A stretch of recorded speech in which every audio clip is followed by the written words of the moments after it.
पति के परिवार वाले और पत्नी के मायके वाले आपस में रिश्ता तोड़ना चाहते हैं, परंतु पत्नी पति को नहीं छोड़ना चाहती, जबकि पति भी विपरीत बुद्धि का ही है। ऐसे में पत्नी को क्या करना चाहिए? आप बहुत अच्छे हैं जो आप अपने पति को नहीं छोड़ना चाहते, बहुत अच्छा। और आपने ये भी कहा कि पति विपरीत बुद्धि का है।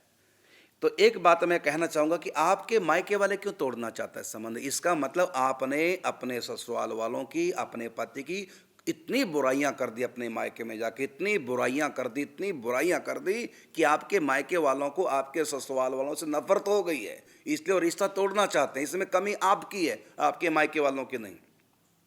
आप अपने पति को नहीं छोड़ना चाहते, लेकिन घर वालों को आपने इतना भड़का दिया, मायके वालों को इतना भड़का दिया, वो रिश्ता तोड़ना चाह रहे हो, तलाक के लिए कह रहे हैं। ये कमी आपकी है, आपके मायके वालों की नहीं। आपने अपने मायके वालों को बहुत ज़्यादा भड़का दिया अपने ससुराल के प्रति, और ये लगभग ज़्यादातर मैंने देखा हर लड़की कर रही है। ससुराल की बुराइयां इतनी कर लेते हैं, मायके में इतनी कर लेती हैं, तो अब आपके हाथ से बाजी निकल गई, आपको दंड मिल रहा है।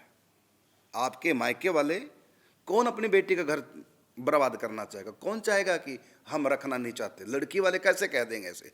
इसका मतलब सब तुम्हारी बुद्धि का खोट है, जो तुमने अपने मायके वालों के अंदर, अपने ससुराल वालों के प्रति जो जहर भर दिया ना, ये आपका कसूर। आपने जो कांटे बोए, अब इनको भुगतो।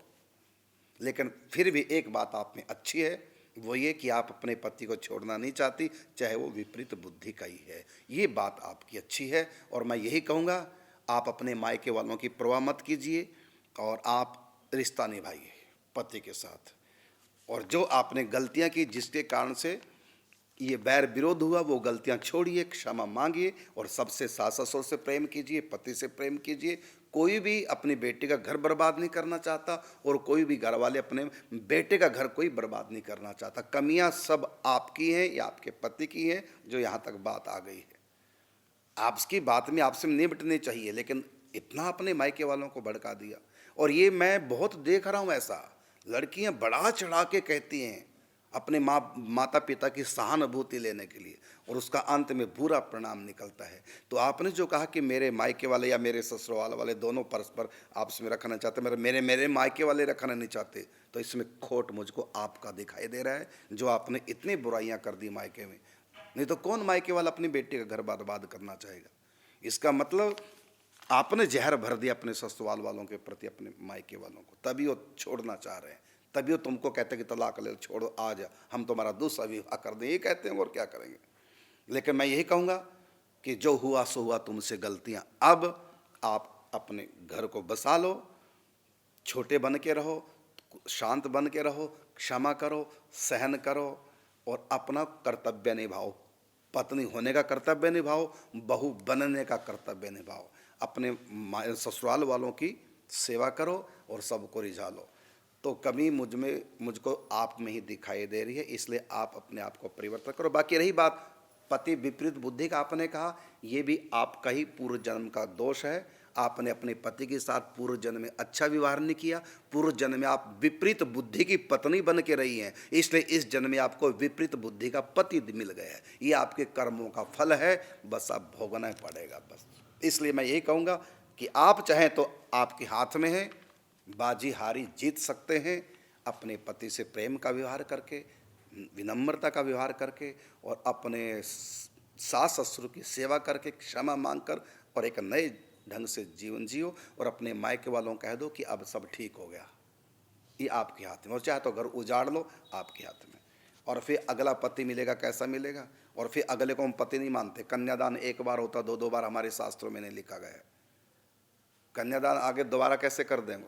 एक बार जो हो गया कन्यादान, और कभी दान की हुई चीज़ वापस नहीं ली जाती, तो कन्यादान हो गया, तो आपके घर वालों का आपके ऊपर कोई अधिकार नहीं, ये आपका घर है।